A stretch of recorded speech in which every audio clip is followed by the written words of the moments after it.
चलिए आज हम आपको बताएंगे कि बिहार बाढ़ से क्यों डूब जाता है और बिहार को बाढ़ से डूबने से बचाने के लिए क्या क्या प्रयास बिहार सरकार कर रहा है।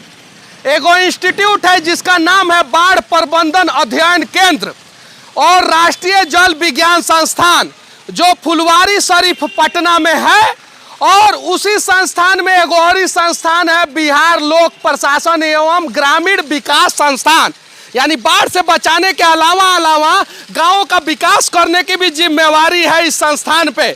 उसके अलावा जल एवं भूमि प्रबंधन संस्थान, मतलब कि बहुत सारा संस्थान है बिहार को बाढ़ से बचाने के लिए, लेकिन ससुरा इस संस्थाने जो है ना वो बाढ़ में डूब जाता है।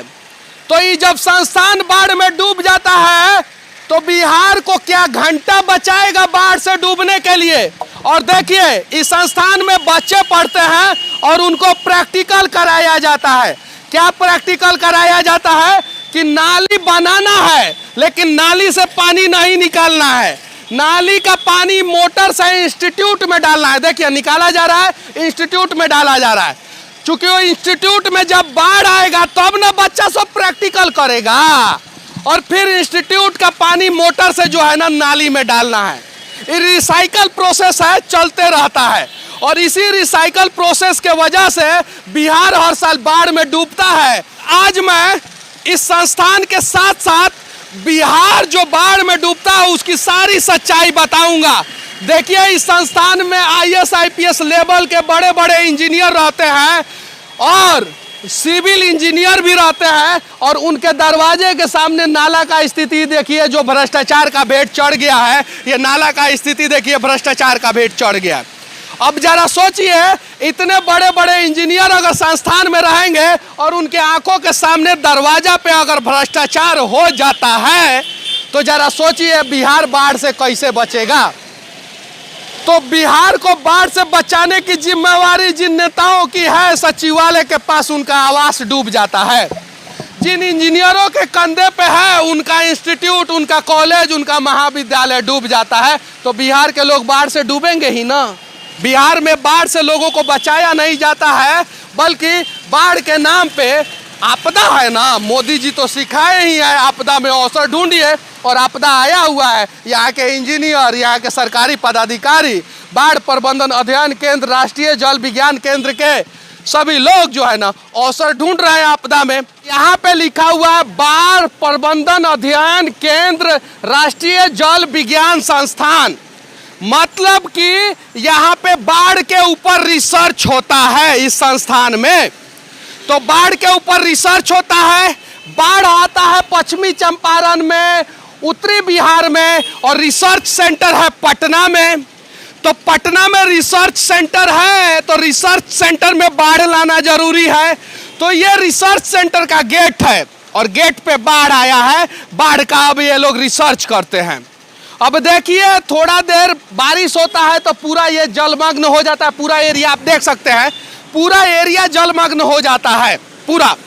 और यहाँ का पानी जो है ना वो दुनिया का सबसे ताकतवर मोटर से निकाला जाता है। ये देखिए इससे ज्यादा ताकतवर मोटर जो है ना वो दुनिया में है ही नहीं, उससे निकाला जाता है। अब जरा बताइए इस ससुर इंजीनियर सबको हम बोल देते हैं तो ये सब बुरा मान जाता है। फिर ये नाला काहे लग बनाया है जब नाला से पानी नहीं निकल रहा है। मतलब ये नहीं है, मतलब ये है कि अभी ये पानी स्टील क्यों है, इसका डायरेक्शन क्यों नहीं है। किसी साइड में तो फ्लो होना चाहिए था ना, नहीं तो इस साइड फ्लो होना चाहिए था, नहीं तो इस साइड फ्लो होना चाहिए था। नाला में फ्लो ही नहीं है, यानी इसका मतलब यह है कि नाला का लेबलिंग सही से नहीं हुआ है, और ये काम जो है वो कहीं और नहीं हुआ है। बाढ़ प्रबंधन अध्ययन केंद्र जो है ना उसके गेट पे हुआ है। बिहार लोक प्रशासन एवं ग्रामीण विकास संस्थान के गेट पे हुआ है। जल एवं भूमि प्रबंधन संस्थान के गेट पे हुआ है। अब जरा सोचिए इस प्रकार का अनियमितता, भ्रष्टाचार दिखाया जाए कि नहीं दिखाया जाए। और वो एक मोटर से पानी पता है क्यों निकाला जाता है, क्योंकि 20 मोटर दिखाया जाएगा, लगातार दिखाया जाएगा, और दिखाया जाएगा कि अप्रैल से शुरू हुआ और नवंबर दिसंबर तक हम पानी निकाले हैं। 50-60 लाख रुपया लगा, भरपूर प्रयास किया पानी निकालने का, नहीं निकल पाया। यह चीज है। और ये बाढ़ प्रबंधन अध्ययन केंद्र, अध्ययन मतलब समझते हैं, मतलब जहाँ पढ़ा जाता है, तो इसमें बच्चे पढ़ते होंगे। अब बाढ़ पे रिसर्च करने के लिए चंपारण नहीं जाते होंगे, कोसी नहीं जाते होंगे, वो डायरेक्ट आते होंगे यहाँ पे, रिसर्च कर लेते होंगे कि बाढ़ यहीं आता है और ये प्रबंधन ये गेट है। और ये लोग मदारी समझते होंगे हमको कि चिल्ला रहा है मनीषवा, बकबका रहा है। अगर ये लोग सही होते ना तो साला इतना दिक्कत होता ही नहीं। आज पूरे बिहार में सबके आंखों के सामने भ्रष्टाचार होता है। सब लोग बुद्धिजीवी हैं, पढ़े लिखे हैं सब लोग, कोई अनपढ़ नहीं है, कोई ठेपा मार नहीं है। और सब लोग देखिए, सब लोग हंस रहे होंगे। और ये देखिए, ये मैं इन सब चीजों को इसलिए दिखाता हूं ना कि इन सब चीजों को मीडिया दिखाना ही नहीं चाहता है। ये बाढ़ प्रबंधन संस्थान के गेट पे अगर बाढ़ आ जाए तो बिहार को बाढ़ से क्या घंटा बचाएगा? जो संस्थान जो है खुद बाढ़ में डूब जा रहा है, जिसके ऊपर जिम्मेवारी है बिहार को बाढ़ से बचाने का, जिसके ऊपर जिम्मेवारी है बाढ़ के ऊपर रिसर्च करने का, उस संस्था के गेट के सामने बाढ़ आ जा रहा है। अब बताइए, अब किसको बोले? इसमें जाके अधिकारी को अगर रेल देंगे हम लोग तो अधिकारी हम लोगों को रेल के अब तिहाड़ जेल में और बेऊर जेल में भेज देंगे, ये लोग थपड़ी बजाते रह जाएंगे। लेकिन भ्रष्टाचार जम के हो रहा है। अगर भ्रष्टाचार नहीं होता तो इनके अधिकारी IAS IPS लेवल के होते हैं, उनके गेट के सामने जो है नाला गलत तरीके से नहीं बनता कम से कम। किसको मतलब है? ये देखिए, उनके गेट के सामने का नाला है, ये देखिए क्या हो रहा है। और यही बात मैं बोल देता हूं तो बुरा लग जाता है, ये गेट के सामने का नाला है, ये देखिए। और ये एम्स जाने वाला रास्ता है। मोदी जी जो बोलते हैं ना कि हम इतना एम्स बनवाए हैं, उतना एम्स बनवाए हैं, वही एम्स जाने वाला ये रास्ता है। और देखिए, बस जहां रास्ता टूटा वहां एगो बांस लगा दीजिए, एगो लाल कपड़ा कहीं से उठा के, इस साड़ी पता नहीं कहां से उठा के इसमें ठूस दिया है सब, बस। इसके अलावा कुछ नहीं है। अब किससे जाके पूछे? किसी भी अधिकारी से जाके पूछेंगे ना। और देखिए बोर्ड कितना लगा हुआ है, एगो बोर्ड लगा हुआ है स्टॉप, मतलब यहां आके रुक जाइए। उसके बाद लगा हुआ है बाढ़ प्रबंधन अध्ययन केंद्र, मतलब बाढ़ पे रिसर्च होगा। उसके बाद लगा हुआ है बिहार लोक प्रशासन एवं ग्रामीण विभाग का लगा हुआ है, जल एवं भूमि प्रबंधन का लगा हुआ है। मतलब बिहार में जितना भी संस्थान है उसमें आधा का तो बोर्ड इसी में लग गया है। और आइए अंदर दिखाते हैं हम आपको। यहाँ पे देखिए, अनधिकार प्रवेश वर्जित, मतलब पाकिस्तान से लोग नहीं आ सकते हैं इसके अंदर। हम तो बिहार के, हम घुसेंगे इसके अंदर और दिखाएंगे। ये देखिए यहाँ पे क्या लगा हुआ है, राष्ट्रीय जल विकास अभिकरण, मतलब ये लोग जल का विकास करते हैं। ये देखिए यहाँ पे लगा हुआ है अधिरक्षण अभियंता का कार्यालय, मतलब इंजीनियर का कार्यालय भी है इसके अंदर। देखिए यहाँ पे लगा हुआ है, यहाँ पे देखिए, यहाँ पे। और देखिए कितना बड़ा बड़ा बिल्डिंग बना हुआ है, सब कुछ बना हुआ है। और जहाँ पे इतने सारे इंजीनियर बैठते हैं वहाँ पे जल संसाधन विभाग का जो एक स्टैचू बना है, वो स्टैचू भ्रष्टाचार का भेंट चढ़ गया है। फिर ऐसे इंजीनियर को मैं कुछ बोलूँ कि नहीं बोलूँ, आप बताइए। ये सच्चाई है और ये पटना के फुलवारी की सच्चाई है। क्या बोल रहे हैं? इसका फील्ड आगे है भैया। हाँ, उसमें क्या है? पानी उनी जमा हुआ है। ये देखिए, ये बाढ़ प्रबंधन केंद्र है और ये प्रबंधन केंद्र का जितना भी फील्ड है ना, उस सब में बाढ़ आया है, देख सकते हैं। सब में बाढ़ आया। अभी बारिश नहीं हो रहा है, मैं फिर से कह देना चाहता हूँ, अब भी बारिश नहीं हो रहा है और सब में बाढ़ आया। VIP बिल्डिंग है, एयर कंडीशन लगा हुआ है। एयर कंडीशन में बैठ के तुम लोग बिहार को बाढ़ से बचाओगे? नहीं बचा सकते हो। चलो बाढ़ में डुबा के हम दिखाते हैं कि बाढ़ में डूबने वाले का दर्द क्या होता है। और यहाँ पे बाढ़ के ऊपर रिसर्च करते हैं ये लोग।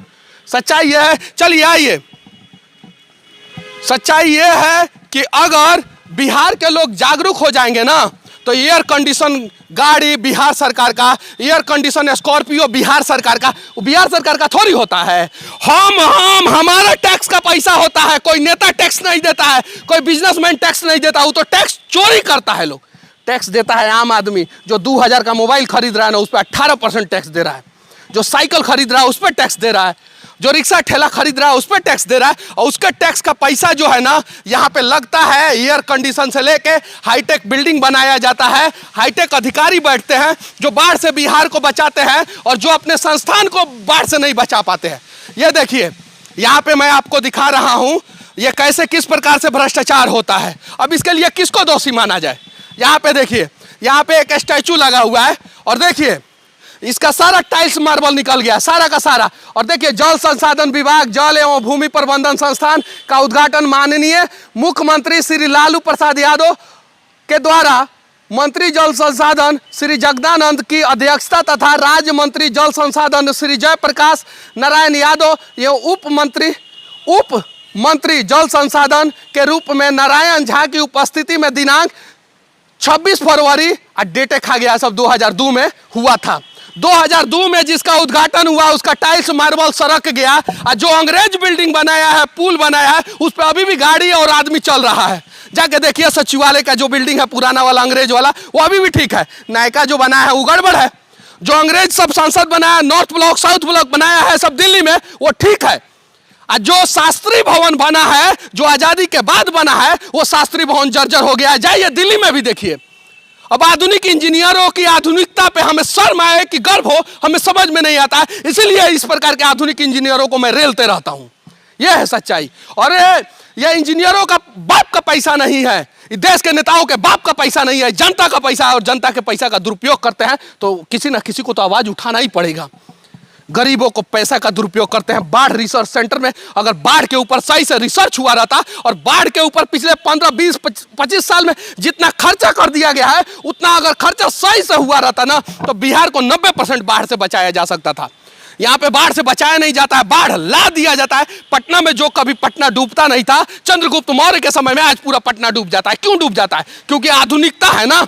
आधुनिक इंजीनियरों के पास जो है आधुनिक टेक्नोलॉजी है, आधुनिक सब कुछ है, फिर भी जो है भ्रष्टाचार के भेंट जो है ना पूरा बिहार को चढ़ा देते हैं। और इस पे मैं आवाज उठा देता हूं, रेल देता हूं इन लोगों को, तो इन लोगों को बुरा लग जाता है। यहाँ पे बहुत बढ़िया बढ़िया इनोवा से लेके फॉर्च्यूनर तक और बड़ी बड़ी गाड़ियां लगती है। इन लोगों को इनोवा फॉर्च्यूनर नहीं, इन लोगों को नाव पे बैठाइए और सीधे बाढ़ में भेज दीजिए। इन लोगों को फेंक दीजिए बीच नदी में। ये लोगों को पता चल जाएगा कि हाँ बाढ़ क्या होता है और बाढ़ का दुख और दर्द क्या होता है और बाढ़ में डूबने वाले का परिवार किस प्रकार से रहते हैं, तब पता चलेगा। बस अगर मेरी बातें किसी को अपशब्द लगे, किसी को बुरा लगे, किसी को अगर मेरी बातें एग्रेसिव लगे तो मैं माफी चाहता हूं। लेकिन क्या करूं, जब बाढ़ में आपका परिवार डूबेगा और दम टूटेगा जब उसका जो है ना पानी के अंदर, तब उस दर्द को एहसास कीजिएगा। जैसे हर साल बिहार में कम से कम 2000 लोग जो है ना वो नदी में डूब जाते हैं, जिसका कोई आंकड़ा जो है सरकार के पास नहीं रहता है। कोई आंकड़ा नहीं रहता है सरकार के पास। और ये प्रबंधन संस्थान है, बाढ़ प्रबंधन संस्थान। बाढ़ पे रिसर्च करते हैं ये लोग और अपने ही इंस्टीट्यूट में बाढ़ ला देते हैं। ये बिहार को क्या घंटा बाढ़ से बचाएंगे? और ज्यादा इन लोगों को रेल दे तो ये लोग जो है धारा 353 सरकारी काम में बाधा के आरोप में जो है ना एगो केस कर देते हैं और सीधे जेल में पहुंचवा देते हैं हमारे जैसे लोगों को। क्या किया जाए? फिर भी बिहार के बुद्धिजीवी लोगों में कहना चाहता हूं कि अगर बिहार को बचाना है ना तो आपको मौन व्रत तोड़ना होगा और लड़ना होगा बिहार के लिए, बिहार के लोगों के लिए। तब जाके हमारा बिहार जो है चंद्रगुप्त मौर्य का बिहार बनेगा, सम्राट अशोक का बिहार बनेगा। तब जाके हमारा बिहार जो है ना आर्यभट्ट का बिहार बनेगा। तब जाके हमारा बिहार जो है ना वो जयप्रकाश नारायण बाबू का बिहार बनेगा। वरना डूबेंगे आप भी, डूबेंगे हम भी। भ्रष्टाचार का शिकार आप भी होंगे, भ्रष्टाचार का शिकार हम भी होंगे। हम चिल्लाते रहेंगे, आप थपड़ी बजाते रहेंगे।